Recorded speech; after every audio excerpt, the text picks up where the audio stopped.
हलाल सर्टिफिकेशन से 30,000 करोड़ रुपए की कमाई का लालच है। हलाल सर्टिफिकेट लेने की कतार में 5 स्टार होटलों से लेकर रेस्तरां तक शामिल है। देश में 400 एफएमसीजी कंपनियों ने सर्टिफिकेट ले लिया है। अब पतंजलि भी इसमें शामिल है। तो आइए जानते हैं क्यों रोक लगी है। तो सबसे पहले नमस्कार, आप देख रहे हैं न्यूजीरा और मैं आपके साथ विपिन। हलाल सर्टिफिकेशन के नाम पर अरबों की कमाई हो रही है। अकेले भारत में लगभग 400 एफएमसीजी कंपनियों ने हलाल सर्टिफिकेट लिया है। लगभग 3200 उत्पादों का यह सर्टिफिकेशन हुआ है। यह सर्टिफिकेट लेने की कतार में यूपी सहित देश भर के 5 स्टार होटलों से लेकर रेस्टोरेंट तक शामिल है। विमानन सेवाओं, स्विगी, जोमेटो फूड चेन इसके बिना काम नहीं करती है। यूपी में हलाल सर्टिफिकेट लेने वाले होटलों व रेस्तरां की संख्या लगभग 1400 है। यह हलाल सर्टिफाइड उत्पादों का बाजार 30,000 करोड़ रुपए का है। ऐसे में इससे कहीं अधिक कमाई का लालच कंपनियों को है। इसके प्रभाव का असर ऐसे समझा जा सकता है कि वर्ष 2020 में योग गुरु रामदेव बाबा की कंपनी पतंजलि को भी हलाल सर्टिफिकेट लेना पड़ा था। दरअसल ऑर्गेनाइजेशन ऑफ इस्लामिक कोऑपरेशन के तहत आने वाले 57 देशों में उत्पाद बेचने के लिए यह सर्टिफिकेट जरूरी है। आचार्य बालकृष्ण को सफाई देनी पड़ी थी कि आयुर्वेदिक दवाओं के लिए हलाल सर्टिफिकेट लिया है, जिसकी अरब देशों में काफी मांग है। हलाल सर्टिफिकेट के एवज में कंपनियों को एक बड़ी रकम का भुगतान करना पड़ता है। पहली बार की फीस 26,000 रुपये से लेकर 60,000 रुपये तक है। प्रत्येक उत्पाद के लिए 1,500 रुपये अलग से देने पड़ते हैं। सालाना नवीकरण की फीस 40,000 रुपये तक है। इसके अलावा कंसाइनमेंट सर्टिफिकेशन व ऑडिट फीस अलग से ली जाती है। इसमें जीएसटी अलग से शामिल है। यानी कि एक कंपनी को एक बार में लगभग 2 लाख रुपये देने पड़ते हैं। इसके बाद सालाना नवीनीकरण अलग से है। एडराइट रिसर्च और हलाल काउंसिल ऑफ इंडिया के मुताबिक हलाल उत्पादों की ग्लोबल स्तर पर हिस्सेदारी 19% की है। ये बाजार करीब 7 खरब यानी कि 7.5 लाख करोड़ रुपए से अधिक का है। भारतीय कंपनियों और होटलों की हिस्सेदारी करीब 80,000 करोड़ रुपए है। हलाल उत्पादों के कारोबार में केवल मांस ही नहीं, खाने की सारी चीजें, पेय पदार्थ और दवाएं भी शामिल है। ऐसे में कंपनियों को लगता है कि हलाल की बढ़ती मांग को नजरअंदाज करने से बड़ा नुकसान होगा। हलाल सर्टिफिकेट प्रमुख रूप से है हलाल इंडिया प्राइवेट लिमिटेड, हलाल certification service India private limited, Jamiat Ulama ए महाराष्ट्र, जमीयत उलमा ए हिंद की एक राज्य इकाई और जमीयत उलेमा ए हिंद हलाल ट्रस्ट देते हैं।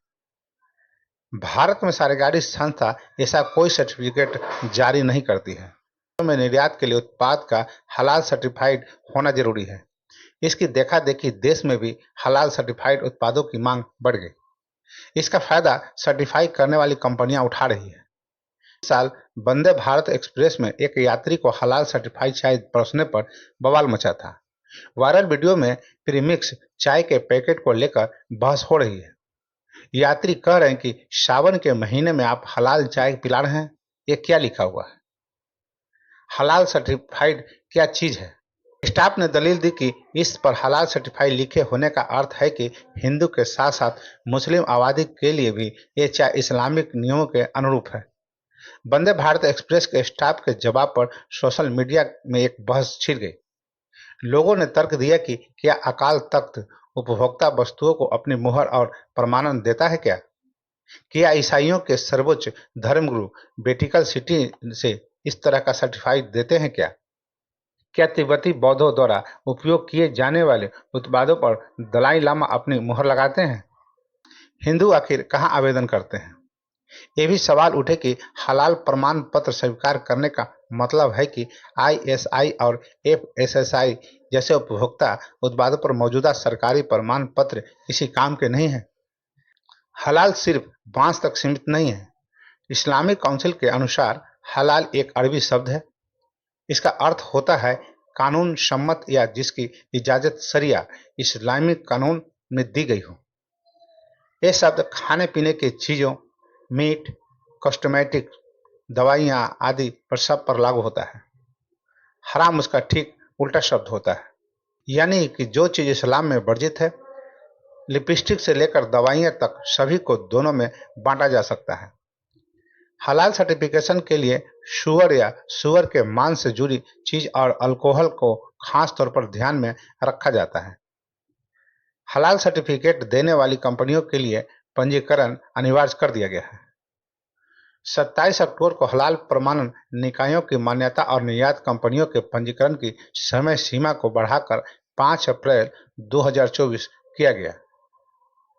विदेशी व्यापार महानिदेशालय डीजीएफटी ने इस साल 6 अप्रैल को आदेश जारी किया था कि मौजूदा हलाल सर्टिफिकेशन कंपनियों को 6 महीने के भीतर आईसीएमएस भारतीय अनुरूपता मूल्यांकन योजना हलाल के लिए राष्ट्रीय प्रमाणन निकाय प्रत्ययन बोर्ड बीसीबी से मान्यता लेना अनिवार्य है।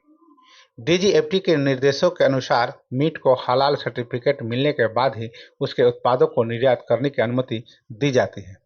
22 अप्रैल 2020 को सुप्रीम कोर्ट में हलाल सर्टिफिकेशन के खिलाफ याचिका दायर की गई थी। कहा गया कि देश के 15% लोगों के लिए 85% आबादी वालों को उसकी इच्छा के विरुद्ध हलाल प्रमाणित वस्तुओं को इस्तेमाल के लिए मजबूर किया जा रहा है। वहीं सर्टिफिकेट निजी संस्थाएं जारी करती है, लिहाजा पाबंदी लगनी चाहिए। वकील विभोर आनंद की याचिका में कहा गया कि गैर मुस्लिमों के मूल अधिकारों का हनन है। एक धर्मनिरपेक्ष देश में किसी एक धर्म की मान्यताओं व विश्वास को दूसरे धर्म पर थोपा नहीं जा सकता। तो बस अभी के लिए इतना ही। तो हमें आज्ञा दीजिए। नमस्कार, आपका दिन शुभ हो।